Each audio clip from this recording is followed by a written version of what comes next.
ನಮಸ್ಕಾರ ವೀಕ್ಷಕರೇ. ಇಳಕಲ್ ಪಟ್ಟಣದ ಓಂ ಶ್ರೀ ತ್ರಿಸಪ್ತೇಶ್ವರ ದೇವಸ್ಥಾನದಲ್ಲಿ ಭವ್ಯ ಧಾರ್ಮಿಕ ಕಾರ್ಯಕ್ರಮಗಳು ನಡೆಯಲಿದ್ದು ಮೇ 18ರಿಂದ ಜೂನ್ 9, 2026ರವರೆಗೆ ವಿವಿಧ ಪೂಜಾ ವಿಧಿವಿಧಾನಗಳು ಹಾಗೂ ವಿಶೇಷ ಧಾರ್ಮಿಕ ಕಾರ್ಯಕ್ರಮಗಳು ಜರಗಲಿವೆ.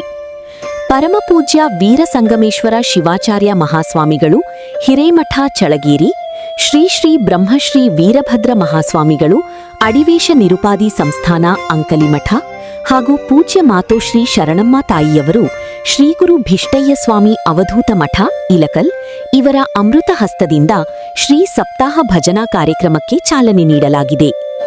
ದಿನಾಂಕ ಮೇ 18, 2026 ಸೋಮವಾರ ಬೆಳಿಗ್ಗೆ 6 ಗಂಟೆಗೆ ಆರಂಭವಾದ ಶ್ರೀ ಸಪ್ತಾಹ ಭಜನಾ ಕಾರ್ಯಕ್ರಮವು ಅಧಿಕ ಜ್ಯೇಷ್ಠ ಮಾಸದ ನಿಮಿತ್ತವಾಗಿ 21 ದಿನಗಳ ಕಾಲ ನಿರಂತರವಾಗಿ ನಡೆಯಲಿದೆ.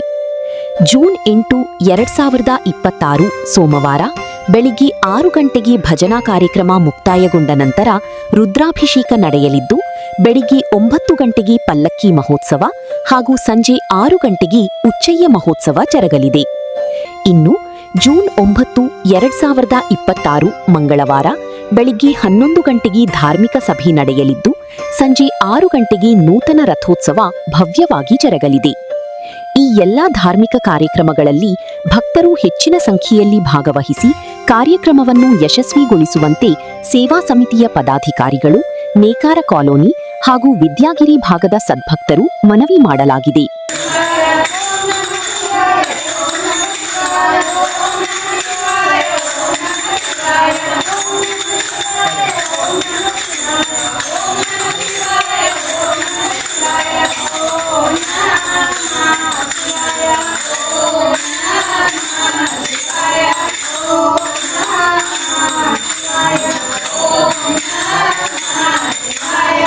ओम श्री त्रिसप्तेश्वर महाराज की ओम श्री नाथ बाबा महाराज की ಪ್ರಥಮದಲ್ಲಿ ಸಪ್ತೇಶ್ವರನ ಹೃದಯದಲ್ಲಿ ಧ್ಯಾನಿಸಿಕೊಂಡು ಈ ಅಧಿಕ ಮಾಸದ ತ್ರಿಸಪ್ತಾಹ ಭಜನಾ ಕಾರ್ಯಕ್ರಮ ಹೇಗೆ ಪ್ರಾರಂಭವಾಯಿತು ಅಂತಂದ್ರೆ, ಈ ನಾವು ನೇಕಾರ ಭಾಳ ಬಡವರು, ಒಂದು ಹೊತ್ತಿಗೂ ಭಾಳ ತ್ರಾಸಿನೊಳಗಿದ್ವಿ. ಅಂತ ಒಂದು ಸಂದರ್ಭದೊಳಗೆ ಒಬ್ಬರು ಮಹಾರಾಷ್ಟ್ರದಿಂದ ನಾಥ ಬಾಬಾ ಅವರು ಮಹಾರಾಷ್ಟ್ರದಿಂದ ಶ್ರೀಶೈಲಕ್ಕೆ ಪಾದಯಾತ್ರೆ ಹೊಂಟಿದ್ರು.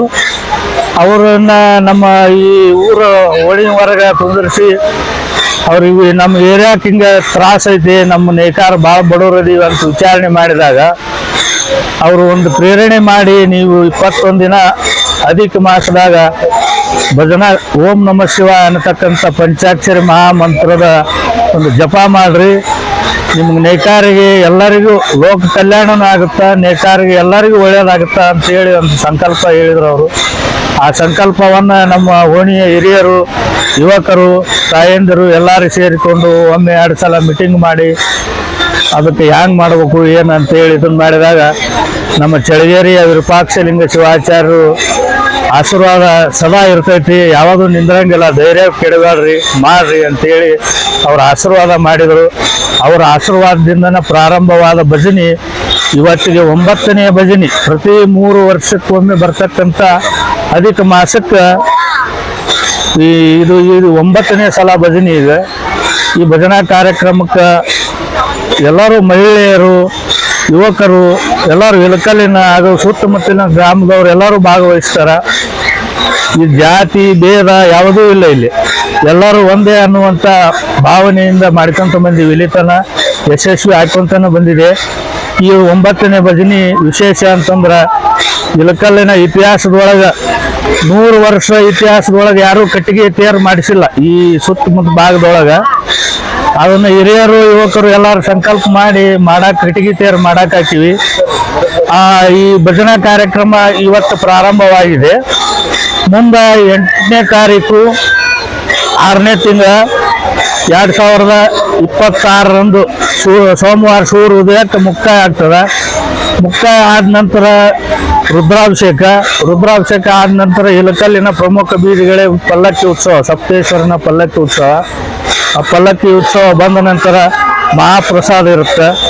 ಮಹಾಪ್ರಸಾದ ಆದ ನಂತರ ಸಾಯಂಕಾಲ 6 ಗಂಟೆಗೆ ಉತ್ಸವ ಕಾರ್ಯಕ್ರಮ ಇರ್ತದೆ. ಉತ್ಸವ ಕಾರ್ಯಕ್ರಮ ಆದ ನಂತರ ರಾತ್ರಿ ವಿವಿಧ ಮನರಂಜನೆಯ ಭಕ್ತಿಯ ಕಾರ್ಯಕ್ರಮಗಳು ನೆರವೇರ್ತಾವು. ಬೆಳತನ ಜಾಗರಣೆ. ಮತ್ತೆ 9ನೇ ತಾರೀಕಿನ ದಿವಸ ಮುಂಜಾನೆ ಮಹಾರುದ್ರಾಭಿಷೇಕ, 11 ಗಂಟೆಗೆ ಧಾರ್ಮಿಕ ಸಭೆ ಹಾಗೂ ದಾನಿಗಳು ಕೊಡ ಮಾಡಿರ್ತಕ್ಕಂಥ ದಾನಿಗಳಿಗೆ ಸತ್ಕಾರ ಸಮಾರಂಭ.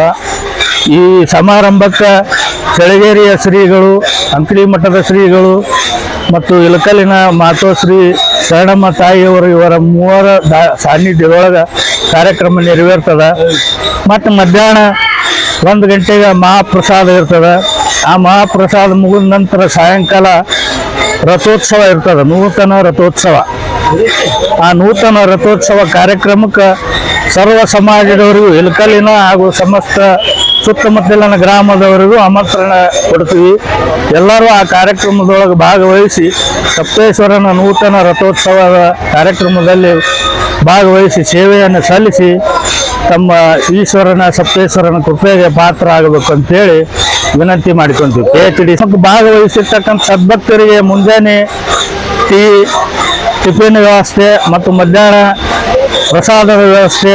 ಆ ಪ್ರಸಾದ ವ್ಯವಸ್ಥೆ ಹೇಗೆ ಮಾಡ್ತಾರೆ ಅಂದ್ರೆ, ಪ್ರತಿಯೊಂದು ಮನೆಗೂ ಕಜ್ಜಾದ ಪುಟ್ಟಿ ತಗೊಂಡು ಹೋಗಿ ಮಹಿಳೆಯರಾಗಲಿ ಯುವಕರಾಗಲಿ ಸಂಚಾರ ಮಾಡಿ ಆ ಪ್ರಸಾದ ಬಂದಿರತಕ್ಕಂಥದ್ದನ್ನು ಎಲ್ಲರಿಗೂ ಸಂತೃಪ್ತ ಮಾಡಿ, ಅದು ಏನಾದ್ರು ಇದು ಕಡಿಮೆ ಸ್ಥಿತಿ ಕಂಡ್ರೆ ಮತ್ತೆ ಇಲ್ಲಿ ಅನ್ನ ಸಾರು ಮಾಡಿ ಯಾರಿಗೂ ಒಳ್ಳೆ ಹೋಗಲಾರ್ದಂಗೆ ಪ್ರಸಾದ ಮಾಡಿ ಕಳಿಸೋ ವ್ಯವಸ್ಥೆ ಸಪ್ತೇಶ್ವರ ಭಾಗದ ಯುವಕರು ಹಿರಿಯರು ಎಲ್ಲರೂ ನಿಂತು ಮಾಡ್ತೀವಿ.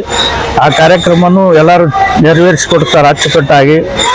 ಅದು ಪ್ರತಿ ಮನೆಗೂ ಪ್ರತಿ ಮನೆಯವರು ಏನೈತಿ ಪ್ರಥಮವಾಗಿ ಮಾಡಿರ್ತಕ್ಕಂಥ ರೊಟ್ಟಿ ಆಗಲಿ, ಅನ್ನ ಆಗಲಿ, ಚಪಾತಿ ಆಗಲಿ ಅದನ್ನು ಸಪ್ತೇಶ್ವರನ ಸೇವಾಕ್ಕೆ ತೆಗೆದಿಟ್ಟು ಕೇಳಿಸಿ ಮುಂದಿನ ಒಂದು ಕಾರ್ಯಕ್ಕೆ ಕೈಗೊಳ್ತಾರೆ.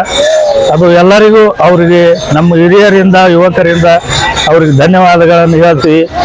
ಮತ್ತು ಎಲ್ಲ ಸಮಾಜದವರಿಗೂ, ಎಲ್ಲ ಊರಿನ ಇಲಕಲ್ಲಿನ ಸಮಸ್ತ ಗುರು ಹಿರಿಯರಿಗೂ ಈ ಕಾರ್ಯಕ್ರಮಕ್ಕೆ ಭಾಗವಹಿಸಿ ಯಶಸ್ವಿ ಮೇಲೆ ಕೊಡಬೇಕಂತೇಳಿ ನೇಕಾರ ಕಾಲನಿ ವಿದ್ಯಾಗಿರಿ ಎಂದು ಬೇಡಿಕೊಳ್ತೀವಿ.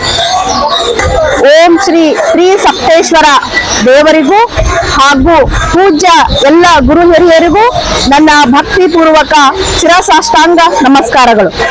ನನ್ನ ಹೆಸರು ಪುಷ್ಪಾ ಶಾವಿ. ಶ್ರೀ ಸಪ್ತೇಶ್ವರ ದೇವಸ್ಥಾನ ಮೊದಲು ಆ ದೇವಸ್ಥಾನ ಇರುವ ಜಾಗ ಹಾಳು ಕೊಂಪೆಯಾಗಿತ್ತು. ಕಸದ ಮೂಟೆಯೇ ಇಲ್ಲಿ ಹೊತ್ತಂತೆ ಇತ್ತು. ಹಾವು ಚೇಳುಗಳ ತಾಣವಾಗಿತ್ತು. ಆದ್ರೆ ಇವತ್ತು ಆ ಶ್ರೀ ಸಪ್ತೇಶ್ವರನ ಮಹಿಮೆಯಿಂದ ಈ ಒಂದು ಸ್ಥಳ ಇವತ್ತು ಪವಿತ್ರ ಸ್ಥಳವಾಗಿ ಮಾರ್ಪಟ್ಟಿದೆ. ನಾವು ನಮ್ಮ ಮುಕ್ತಿ ಪಡೆಯಲು, ಮನಃಶಾಂತಿ ಪಡೆಯಲು ಧರ್ಮಸ್ಥಳಕ್ಕೆ ಹೋಗ್ತೀವಿ, ಶ್ರೀಶೈಲಕ್ಕೆ ಹೋಗ್ತೀವಿ, ಕೂಡಲ ಸಂಗಮಕ್ಕೆ ಹೋಗ್ತೀವಿ, ಇನ್ನಿತರ ದೇವಸ್ಥಾನಗಳಿಗೆ ಹೋಗ್ತೀವಿ. ಆದ್ರೆ ಆ ದೇವಸ್ಥಾನಗಳಿಗೆ ಹೋದ ಸಂದರ್ಭದಲ್ಲಿ ನಮ್ಗೆ ಏನೋ ನೆಮ್ಮದಿ ಸಿಗುತ್ತಾ, ಸಂತೋಷ ಸಿಗುತ್ತಾ, ಆತ್ಮ ತೃಪ್ತಿ ಸಿಗುತ್ತಾ, ಅದೆಲ್ಲವೂ ಈ ಒಂದು ದೇವಸ್ಥಾನದಲ್ಲಿ ಕೂಡ ಸಿಗುತ್ತೆ ನಮ್ಗೆ. ಅಂತ ಹಾಳು ಹಂಪೆ ಆಗಿರುವಂತಹ ಒಂದು ಸ್ಥಳ ಇವತ್ತು ಪವಿತ್ರ ಸ್ಥಳವಾಗಿ ಮಾರ್ಪಟ್ಟಿದೆ. ಜೊತೆಗೆ ಈ ದೇವಸ್ಥಾನದ ಮತ್ತೊಂದು ಮಹಿಮೆ ಏನಪ್ಪಾ ಅಂತಂದ್ರೆ, ಇಲ್ಲಿ 3 ರೀತಿ ಗಿಡಗಳಿವೆ. ಒಂದು ಅರಳಿ ಗಿಡ, ಒಂದು ರುದ್ರಾಕ್ಷಿ ಗಿಡ, ಇನ್ನೊಂದು ಬೇವಿನ ಗಿಡ. ಈ 3 ಗಿಡಗಳ ಗಾಳಿಯನ್ನು ಸೇವನೆ ಮಾಡೋದ್ರಿಂದ ನಮ್ಮ ಆರೋಗ್ಯ ಸುಧಾರಣೆ ಆಗುತ್ತೆ. ನಮ್ಮ ಹೃದಯದ ಬಡಿತ ಸಮಸ್ಥಿತಿಯಲ್ಲಿರುತ್ತೆ. ಇದರಿಂದ BP ಬರಲ್ಲ, ಶುಗರ್ ಬರಲ್ಲ. ಜೊತೆಗೆ ಈ ದೇವಸ್ಥಾನದ ಇನ್ನೊಂದು ವಿಶೇಷತೆ ಏನಪ್ಪಾ ಅಂತಂದ್ರೆ, ಪ್ರತಿ ಸಾರಿ ಅಧಿಕ ಮಾಸದಲ್ಲಿ 21 ದಿನಗಳ ಕಾಲ ನಿರಂತರವಾಗಿ ಭಜನೆ ನಡೆಯುತ್ತೆ. 24 ಗಂಟೆಯೂ ಭಜನೆ ನಡೆಯುತ್ತೆ. ಇದೊಂದು ನಿಜಕ್ಕೂ ಈ ದೇವಸ್ಥಾನದ ಒಂದು ಚಮತ್ಕಾರಿ ದೃಶ್ಯ. ಅದೇಗ ಭಜನೆ ಮಾಡ್ತಾರೆ ನಿರಂತರವಾಗಿ ಅಂತ ಅನಿಸ್ತಾ ಇದೆಯಾ, ಆಶ್ಚರ್ಯ ಆಗ್ತಾ ಇದೆಯಾ? ಅದನ್ನು ನೋಡ್ಲಿಕ್ಕೆ, ಅನುಭವಿಸ್ಲಿಕ್ಕೆ ಬನ್ನಿ, ನಮ್ಮ ಶ್ರೀ ಸಪ್ತೇಶ್ವರ ದೇವಸ್ಥಾನಕ್ಕೆ ಬನ್ನಿ, ನೋಡಿ, ಅನುಭವಿಸಿ, ಆನಂದಿಸಿ, ನೀವು ಈ ಒಂದು ಕಾರ್ಯಕ್ರಮದಲ್ಲಿ ಭಾಗವಹಿಸಿ. ಈ ದೇವಸ್ಥಾನದ ಮತ್ತೊಂದು ವಿಶೇಷತೆ ಏನಪ್ಪಾ ಅಂತಂದ್ರೆ, ಕೇವಲ ಸಣ್ಣ ಒಂದು ಕಲ್ಲಿನ ಮೂಟೆ ಮೇಲೆ ಶಿವಲಿಂಗ ಇತ್ತು. ಆದ್ರೆ ಇವತ್ತು ಆ ಶಿವಲಿಂಗ ಒಂದು ದೊಡ್ಡ ದೇವಸ್ಥಾನವಾಗಿ ಮಾರ್ಪಟ್ಟಿದೆ. ಗೋಪುರ ಇದೆ, ಒಂದು ಸಮುದಾಯ ಭವನ ನಿರ್ಮಾಣ ಆಗಿದೆ, ನವಗ್ರಹ ದೇವಾಲಯ ನಿರ್ಮಾಣ ಆಗಿದೆ, ಜೊತೆಗೆ ಅಡ್ಡ ಪಲ್ಲಕ್ಕಿ ಆಗಿದೆ. ಮತ್ತೆ ಈ ವರ್ಷ 16 ಲಕ್ಷ ರೂಪಾಯಿಯಲ್ಲಿ ರಥ ನಿರ್ಮಾಣ ಆಗಿದೆ. ಹೀಗೆ ಒಂದು ಸಣ್ಣದ್ರಿಂದ ದೊಡ್ಡ ಮಟ್ಟದವರೆಗೆ ಈ ಒಂದು ದೇವಸ್ಥಾನ ಬೆಳೀತಾ ಇದೆ ಅಂತಂದ್ರೆ ಅದಕ್ಕೆ ಮೂಲ ಕಾರಣ ಈ ಎಲ್ಲ ಶಿವಭಕ್ತರು ಯಾವುದೇ ಜಾತಿ ಭೇದವಿಲ್ಲದೆ, ಬಡವ ಬಲ್ಲಿದ ಎಂಬ ಭೇದವಿಲ್ಲದೆ ಪ್ರತಿಯೊಬ್ಬರು ತಮ್ಮ ತನು ಮನ ಧನಗಳಿಂದ ತಮ್ಮ ಸೇವೆಯನ್ನ ಇಲ್ಲಿ ಸಲ್ಲಿಸ್ತಾ ಇದ್ದಾರೆ. ಜೊತೆಗೆ ಕಳೆದ ಸಾರಿ ಕೊರೋನಾ ಇತ್ತು, ಎಲ್ಲಾ ಕಡೆಗೂ ಲಾಕ್ಡೌನ್ ಆಗಿತ್ತು. ಅಂತಹ ಸಂದರ್ಭದಲ್ಲಿ ಈ ಶಿವನಾಮ ಸ್ಮರಣೆ ಉತ್ಸವ ಬಂತು. ಆಗ ಎಲ್ರೂ ಬೇಡ ನಿಲ್ಲಿಸ್ಬಿಡೋಣ ಅಂತಂದ್ರು. ಆದ್ರೆ ಎಲ್ಲಾ ಹಿರಿಯರು ಸೇರ್ಕೊಂಡು ಮಾತಾಡ್ಕೊಂಡು ಈ ಉತ್ಸವ ನಡೆಸಿದ್ರು. ಆ ಉತ್ಸವ ನಡೆಸಿದಂತ ಸಂದರ್ಭದಲ್ಲಿ ಒಂದೇ ಒಂದು ಕೊರೋನಾ ಕೇಸ್ ಕೂಡ ಈ ಒಂದು ವಲಯದಲ್ಲಿ ಆಗ್ಲಿಲ್ಲ. ಅದು ಈ ಒಂದು ದೇವಸ್ಥಾನದ ಒಂದು ಪವಾಡವೇ ಸರಿ. ಹಾಗಾಗಿ ಪ್ರತಿಯೊಬ್ರು ಇಲ್ಲಿ ಬನ್ನಿ, ಈ ಒಂದು ಉತ್ಸವ, ಈ ಒಂದು ಜಾತ್ರೆಯಲ್ಲಿ ಪಾಲ್ಗೊಳ್ಳಿ. ಜೊತೆಗೆ ಇದು ಎಷ್ಟರ ಮಟ್ಟಿಗೆ ದೊಡ್ಡ ಮಟ್ಟದಲ್ಲಿ ಈ ದೇವಸ್ಥಾನ ಬೆಳೆದಿದೆ ಅಂತಂದ್ರೆ, ಇಲ್ಲಿರುವಂತಹ ಎಲ್ಲಾ ಬಂಧು ಬಳಗದವರು ತಮ್ಮ ಊರಿನಲ್ಲಿರುವಂತಹ ಸಂಬಂಧಿಕರನ್ನ, ಬಂಧು ಬಳಗದವರನ್ನ ಇಲ್ಲಿ ಕರೆಸ್ತಾ ಇದ್ದಾರೆ. ಬನ್ನಿ ನಮ್ಮೂರು ಜಾತ್ರೆಗೆ ಬನ್ನಿ, ನಮ್ಮೂರು ಜಾತ್ರೆ ನೋಡ್ಬರ್ರಿ ಅಂತ ಎಲ್ಲ ಕರೆಸ್ತಾ ಇದ್ದಾರೆ. ಅಂತಹ ಒಂದು ಒಗ್ಗಟ್ಟನ್ನ, ಒಂದು ಸಂಬಂಧವನ್ನ ಈ ಒಂದು ದೇವಸ್ಥಾನ ಬೆಳೆಸ್ತಾ ಇದೆ. ಈ ಒಂದು ದೇವಸ್ಥಾನದ ಸುತ್ತಮುತ್ತ ನಾವೆಲ್ಲರೂ ಇರ್ಲಿಕ್ಕೆ, ಜೊತೆಗೆ ಈ ಒಂದು ದೇವಸ್ಥಾನದ ಮಹಿಮೆ ಬಗ್ಗೆ ಮಾತನಾಡ್ಲಿಕ್ಕೆ ನಿಜಕ್ಕೂ ನನಗೆ ಪುಣ್ಯ ಅಂತ ನಾನು ಭಾವಿಸ್ಕೊಳ್ತೀನಿ. ಬನ್ನಿ, ನಮ್ಮೂರ ಜಾತ್ರೆ, ನಮ್ಮ ಶ್ರೀ ಸಪ್ತೇಶ್ವರ ದೇವಸ್ಥಾನ ನಮ್ಮ ಹೆಮ್ಮೆ. ಎಲ್ರಿಗೂ ಧನ್ಯವಾದಗಳು. 2007 ಇಲ್ಲಿ ಇತ್ತಂತಂದ್ರೆ ಬರೀ ಚರಂಡಿ ನೀರು ಇರ್ತಿದ್ವು. ಇಲ್ಲಿ ಅಂದ್ರೆ ಅಂತೆ ಒಂದು ಏನೈತಿ ವಾತಾವರಣ ಅಂತ ಜಾಲಿ ಗಿಡ ಬೀಳುತ್ತೆ. ನಾವು ಹೊಸ್ತಾಗಿ ಬಂದಾಗ ಇಲ್ಲಿ ದೇವ್ರ ಮಹಿಮೆ ಅಂತ ಅಲ್ಲಿ ಬಂದು ಸ್ವಾಮೀಜಿ ಬಂದು ಹೇಳುವಾಗ ಅನ್ಸ್ಬಿಟ್ಟು ಒಂದು ಸಣ್ಣ ಇದ್ರ ಗುಡ್ಸಲ್ದಾಗ ಓಂ ನಮಃ ಶಿವಾಯನ ಭಜನೆ ಮಾಡಿದ್ಮ್ಯಾಗ ನಮಗೆ ಇಲ್ಲಿ ಒಂದು ತುತ್ತು ಅನ್ನಕ್ಕೂ ಕೊರತೆ ಇಲ್ಲ. ದೇವ್ರ ನಾಮಸ್ಮರಣೆ ಮಾಡಂತ ಇಲ್ಲಿವರೆಗೂ ಒಂದ್ ಏನೈತಿ, ನಾವು ಇಲ್ಲಿ 9 ಮಂದಿ ನೀರು ತಣ್ಣೀರ್ನ ಸ್ನಾನ ಮಾಡಿ 9 ಮಂದಿ ಓಂ ನಮಃ ಶಿವಾಯನ 3 ತಾಸು ಜಪನ ಮಾಡಿದ್ರಂದ ಶಿವಪ್ಪಂದು ಅಷ್ಟು ಮಹಿಮೆ ಇಲ್ಲಿ ಬಹಳ ಅಪಾರ ಕೀರ್ತಿ ಹೊಂದಿದೆ. ಅದ ಕಾರಣ ನಾವೆಲ್ಲ ಈ ಸಲ ತೇರು ಹೊಸದಾಗಿ ಮಾಡಿಸಿ ತನು ದನದಿಂದ ಎಲ್ಲರೂ ಸಹಾಯ ಮಾಡ್ಬೇಕಂತೇಳಿ ಮನೋಪೂರ್ತಿ ಕೇಳ್ಕೊಂತೀವಿ.